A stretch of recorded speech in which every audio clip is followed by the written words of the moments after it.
उपलब्ध कराना हमारी प्राथमिकता है। अमेरिका का ये कहना कि 30 दिन के लिए छूट दी गई है। विपक्ष का हमलावर होना और उसके बाद केंद्रीय मंत्री नेचुरल तेल और गैस से जुड़े हरदीप सिंह पुरी, उनका यह कहना है कि हमारे एनर्जी कंज्यूमर्स के लिए चिंता की कोई बात नहीं है। तो युद्ध भले ही अमेरिका और इजराइल मिलकर ईरान के साथ लड़ रहे हों, मगर इसका असर अब पूरी दुनिया पर पड़ने वाला है।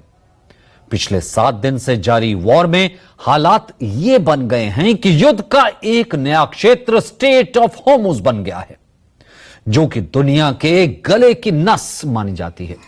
और इस नस को ईरान ने दबा दिया है, जिससे भारत और चीन समेत कई एशियाई देशों पर बड़ा प्रभाव पड़ सकता है।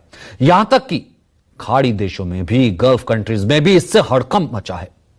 हालांकि इसका तोड़ निकालने की कोशिश अमेरिकी राष्ट्रपति डोनाल्ड ट्रंप ने जरूर की। ट्रंप ने कोशिश की, लेकिन असर अब तक इसका कोई नहीं हुआ है।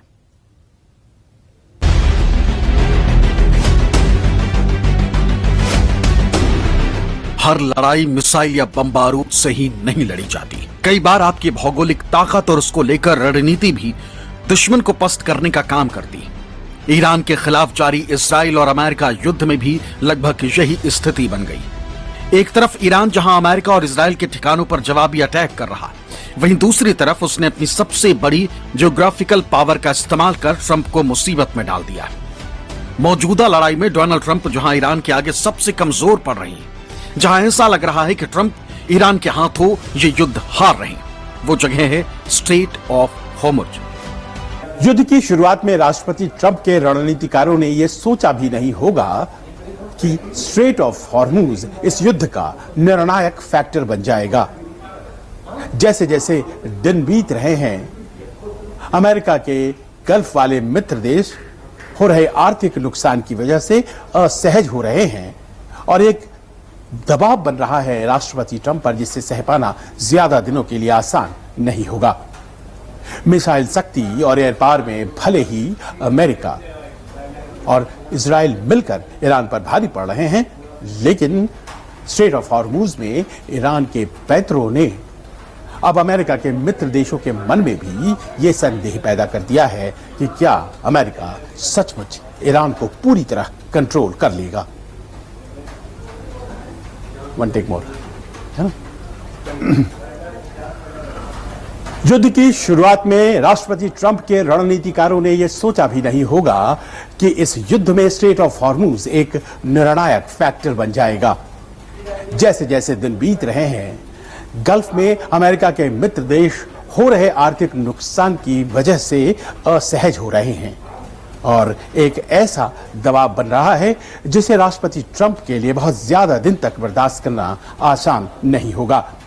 मिसाइल और एयर पावर में अमेरिका और इजराइल की सम्मिलित शक्ति भले ही ईरान से ज्यादा हो, लेकिन स्ट्रेट ऑफ हॉर्मुज में ईरान के पैतरे अमेरिका के मित्र देश में भी ये संदेह पैदा कर रहे हैं कि क्या अमेरिका सचमुच ईरान को पूरी तरह से कंट्रोल कर लेगा।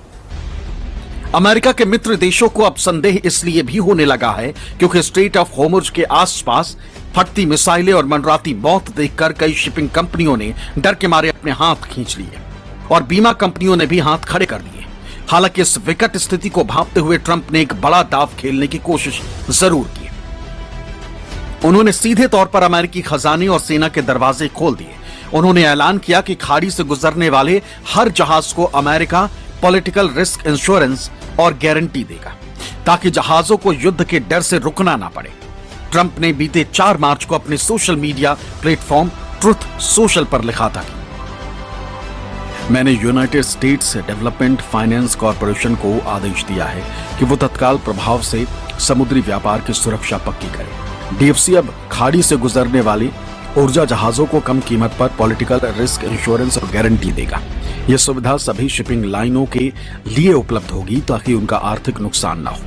अगर जरूरत पड़ी तो अमेरिकी नौसेना हॉर्मुज की खाड़ी से गुजरने वाले तेल टैंकरों को अपनी सुरक्षा में ले जाएगी। अमेरिका दुनिया में ऊर्जा के मुक्त प्रवाह को हर हाल में सुनिश्चित करेगा। अमेरिका की आर्थिक और सैन्य शक्ति दुनिया में सबसे बड़ी है। और आने वाले समय में कुछ और बड़े फैसले लिए जा सकते हैं। Yesterday, President Trump announced the U.S. Development Finance Corporation will provide political risk insurance at a very reasonable price for crude carriers and cargo ships operating in and around the Gulf.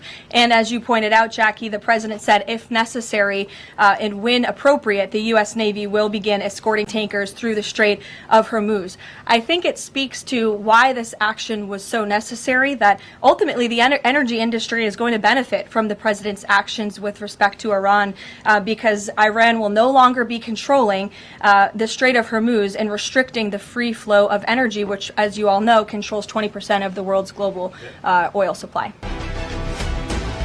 Trump ने इस सुविधा का ऐलान सिर्फ अमेरिकी जहाजों के लिए नहीं बल्कि दुनिया भर के सभी शिपिंग लाइंस के लिए किया था, मगर इसका कोई खास फायदा होता नहीं दिख रहा, क्योंकि एक रिपोर्ट के मुताबिक होमर्स स्ट्रेट में तेल वाले जहाजों की यातायात लगभग 92% कम हो गई। रिपोर्टों में कहा गया है कि अमेरिकी डीएफसी होमर्स जलडमरू मध्य से गुजरने वाले जहाजों का बीमा करने के लिए आवश्यक क्षमता से लगभग $200 अरब कम है। दरअसल ट्रंप के इस ऐलान से एक दिन पहले ही ईरान के आईआरजीसी के commander in chief brigadier general Ibrahim Jabbari ने खुली धमकी दी थी कि होमर्ज में ईरान के क्षेत्र से तेल की एक बूंद की भी सप्लाई नहीं होने देंगे।